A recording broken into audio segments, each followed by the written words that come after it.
আমার নাতনি তোমার সঙ্গে আলাপ করতে চাই। এই সোনালি, বিজয় তোর সামনে দাঁড়িয়ে কথা বল। নমস্কার। নমস্কার। আমার নাম সোনালি। আমি অনেক দিন থেকে আপনার ভক্ত। আপনার গান আমার ভীষণ ভালো লাগে।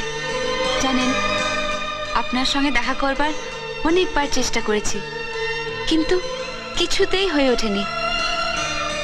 আমার কি ভাগ্য দেখুন, আজ আপনি আমার সামনে দাঁড়িয়ে আছেন, অথচ আমি আপনাকে দেখতে পাচ্ছি না। আচ্ছা, আপনি আমাদের পাশের পাড়ায় থাকেন তো না? হ্যাঁ। একদিন আমাদের বাড়িতে আসুন না, আসলে আমরা খুব খুশি হব। আসবেন তো? নিশ্চয়ই। আচ্ছা, নমস্কার। নমস্কার। আসুন।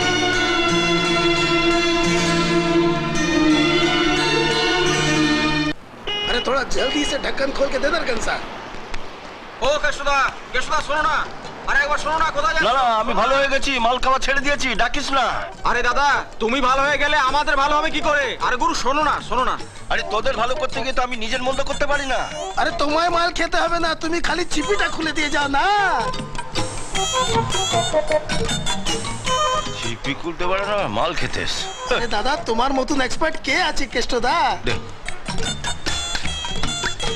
বুঝলে কেশুদা, মালিক বলেছে তোমাকে আবার ধারে মাল দিতে। আরে ধারে কি রে, বিনা পয়সা দিলেও খাবো না। ডাক্তারের কাছে যাচ্ছি, সব বন্ধ। নে ধর। তোমার গুরু বিশ্বকর্মার হাত। নে।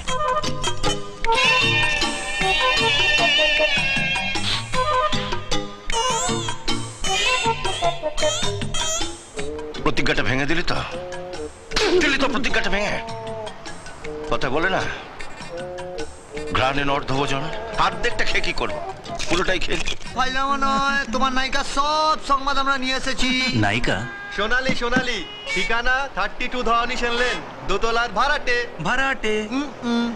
তবে কি জানিস তো বিজয়, সোনালির বাবা না খুব নামকরা গায়ক ছিল, এক ডাকে সবাই চিনতো, খুব বড় অবস্থাও ছিল। হঠাৎ একটা অ্যাক্সিডেন্টে ওর বাবা মা দুজনে একসঙ্গে মারা যায়, ব্যাস তারপরে অবস্থা পড়ে গেল। আর জানিস, তারপরেই না পুরনো বাড়িটা বিক্রি করে ওর ঠাকুমা এখন এই বাড়িটা ভাড়া নিয়ে আছে, আর যা টাকা ব্যাংকে আছে কোন রকমে তার ইন্টারেস্ট দিয়ে সংসার চালাচ্ছে। আরে আরে আরে কি হলো? কি হলো গুড়ো? আগে তো কৃষ্ণর বাঁশি শুনে রাধা ছুটতো জানতাম, এ তো অন্য কেস। মা, বাড়িতে কোনো ছেলে নেই, তাই তুমি এত অপমান করার সাহস পাচ্ছ না? আরে বুড়ি, বেশি ভ্যাটপাস করবে না তো। ছেলে কেন, ছেলে বাপ থাকলে এরকম কথা বলতাম। নোট ছাড়াও চলে যাচ্ছি। কি ব্যাপার ঠাকুমা, কি হয়েছে? ওই তুই কে বে? আমি এই ফ্যামিলিরই মেম্বার। হ্যাঁ বাবা বিজয়, তুমি এমন দিনে এলে বাবা। আমি কত করে বলছি, ব্যাংক থেকে টাকাটা তুলেই আমি তোমায় টাকা দিয়ে দেব, কিছুতেই শুনছে না। জানো বাবা, সকালে আমি বাজারে গিয়েছিলাম, বাজার থেকে ফিরে এসে দেখি সোনালি বাথরুমে চান করছে, আর ও দরজার পাশ থেকে উকি দিয়ে তা দেখছে। তাই নিয়ে দুয়ার কথা বলতে গেছি, আর এখন টাকা চাইছে। ওই বুড়ি, দেখতে দিলি কোথায়? পুরোটা দেখার আগেই তো কাবাব মে হাড্ডি হয়ে হাজির হয়ে গেল। আপনি কত টাকা পান? 1,500 টাকা।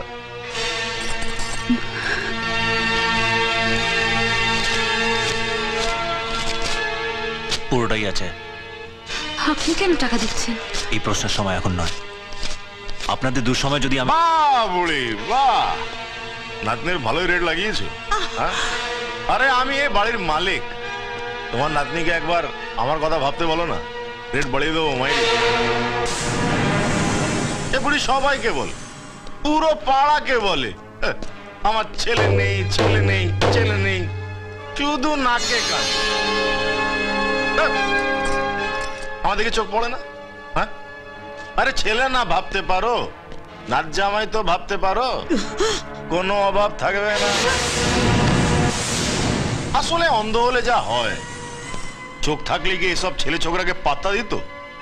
আমার মতো আসল পুরুষ মানুষকে বুঝতে পারত, এনজয় করতো। এনজয়। এই বুড়ি, মাসে মাসে টাকার কথা ভাবতে হবে না, তোমার নাতনি ঘরে আমাকে পার্মানেন্টলি রেখে দাও, পার্মানেন্টলি।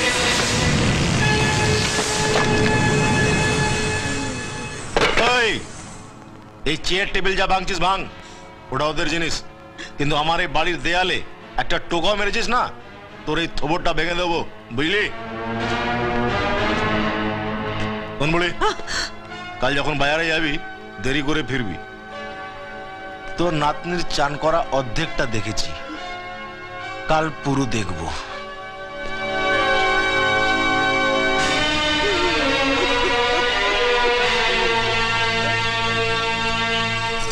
বিজয় বাবু, বিজয় বাবু, আপনাকে অনেক অনেক ধন্যবাদ। টাকাটা দিয়ে আপনি আপনার বড় মনের পরিচয় দিয়েছেন, কিন্তু সেই সঙ্গে ওকে দুটো থাপ্পড় মারলে আমি আরো খুশি হতাম। কি বললেন? হ্যাঁ, ও যে ভাষায় কথা বলেছে তার উপযুক্ত জবাব হচ্ছে মার। এই কথাটা যদি আপনি একবার আগে বলতেন।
আজকের পর থেকে ওই নোংরা চোখ দিয়ে যদি কোনো মেয়েদের দিকে তাকাস, চল চল চল।